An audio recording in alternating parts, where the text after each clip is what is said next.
بنیادی طور پہ آپ یہ سمجھیں مسح جو ہے موزہ پر کیا جاتا ہے، اور موزہ دو قسم کا ہوتا ہے۔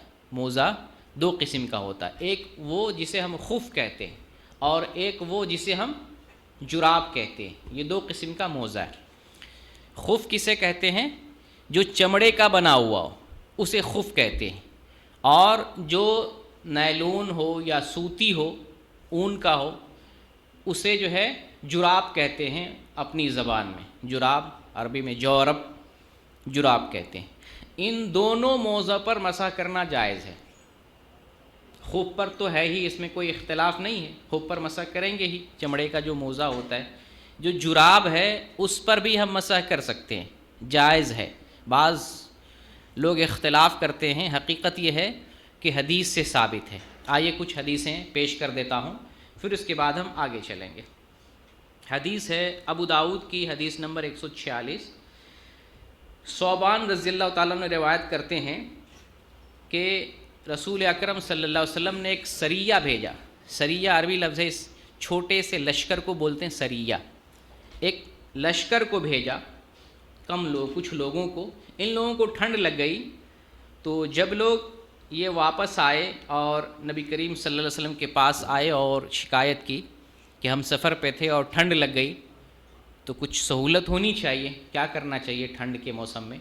تو آپ صلی اللہ علیہ وسلم نے عمامہ پر اور موزہ پر مسح کرنے کا حکم دیا کہ عمامہ اگر لگائے ہو اس پر مسح کر سکتے ہو، اور موزہ لگائے ہو ٹھنڈی کی وجہ سے تو موزے پر مسح کر سکتے ہو۔ الفاظ کیا ہیں؟ الفاظ ہیں، صحابی بیان کرتے ہیں، امرہم ان یمسحوا علی الاصائب والتساخین۔ آپ صلی اللہ علیہ وسلم نے حکم دیا کہ عمامہ پر، اصائب کہتے ہیں امامے، امامہ پر مسح کر سکتے ہو، اور تساخین، تساخین پر مسح کر سکتے ہو۔ تساخین کہتے ہیں ہر وہ چیز جسے پیر میں لگانے سے پیر کو گرم کرے، جو بھی چیز لگائیں۔ اب اس میں ظاہر سی بات ہے، جو چمڑے کا، لیدر کا جو استعمال کرتے ہیں موزہ، وہ بھی داخل ہو گیا، اور جو سوتی کا یا نیلون کا لگاتے ہیں وہ بھی داخل ہو گیا۔ تو دونوں قسم کے موزے پر مسح کر سکتے ہیں۔ یہ ابو داؤد کی حدیث تھی، شیخ البانی نے اس کو صحیح قرار دیا ہے۔ ایک دوسری حدیث دیکھتے ہیں جو ابن ماجہ میں، حدیث نمبر 560۔ وہ بیان کرتے ہیں ان رسول اللہ صلی اللہ علیہ وسلم توضا ومسح علی الجوربین والنعلین۔ توضا ومسح علی الجوربین والنعلین، کہ نبی کریم صلی اللہ علیہ وسلم نے وضو کیا اور مسح کیا، کس پر؟ جوربین۔ آپ نے جورب پر، جراب پر مسح کیا اور جوتی پر مسح کیا۔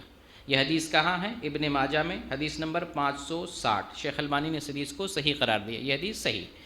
تو آپ نے جورب پر، جراب پر مسح کیا، اور جراب ہم بتا چکے ہیں کیا چیز، جو آج کل جنرل ہم لوگ لگاتے ہیں، سوتی والا جو موزہ لگاتے ہیں اسے جراب کہتے ہیں۔ تو آپ نے جورب پہ کیا۔ نالین کا بھی ذکر ہے، جوتے کا۔ جوتے پر مسح کر سکتے ہیں کب؟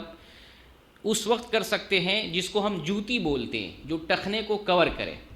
ٹخنا اگر کور کرے تو اس پر مسح کر سکتے ہیں، لیکن وہ جوتا جو ٹخنے سے نیچے ہو اس پر مسح نہیں کر سکتے، اس کو نکالنا پڑے گا۔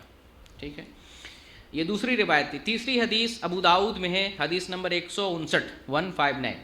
اس کے راوی ہیں مغیرہ بن شعبہ۔ اس سے پہلی والی روایت تھی ابو موسیٰ اشعری سے، ابو موسیٰ اشعری رضی اللہ تعالیٰ عنہ سے۔ یہ روایت ہے مغیرہ بن شعبہ سے۔ بیان کرتے ہیں ان رسول اللہ صلی اللہ علیہ وسلم توضا ومسح علی الجوربین والنعلین، سیم وہی الفاظ کہ نبی کریم صلی اللہ علیہ وسلم نے وضو کیا اور آپ نے جوربین پہ، آپ نے جراب پہ مسح کیا، اور آپ نے نالین پر، جوتے پر مسح کیا۔ ابو داؤد کی حدیث 159 نمبر کی، شیخ البانی اس کو صحیح قرار دیتے ہیں۔ یہ جو ابو داؤد کی حدیث ہے، امام ابو داؤد نے اس حدیث کے بعد کچھ نام ذکر کیے ہیں صحابہ کے۔ ابو داؤد کہتے ہیں کہ علی بن ابی طالب، ابن مسعود، براء ابن عازب، انس بن مالک، ابو امامہ، سہل بن سعد، عمر بن حریث وغیرہم نے جراب پر مسح کیا۔ یعنی صحابہ کا موقف اور عمل بیان کیا ہے امام ابو داؤد نے، کہ صحابہ نے بھی نام گنا ہے، ان سارے صحابہ نے جراب پر مسح کیا ہے۔ اور یہ بھی بیان کرتے ہیں کہ ابن عباس سے بھی مروی ہے یہ چیز، اور عمر بن خطاب سے بھی یہ چیز مروی ہے۔ تو متعدد صحابہ کرام سے بھی ثابت ہے کہ وہ جورب پر مسح کیا کرتے تھے۔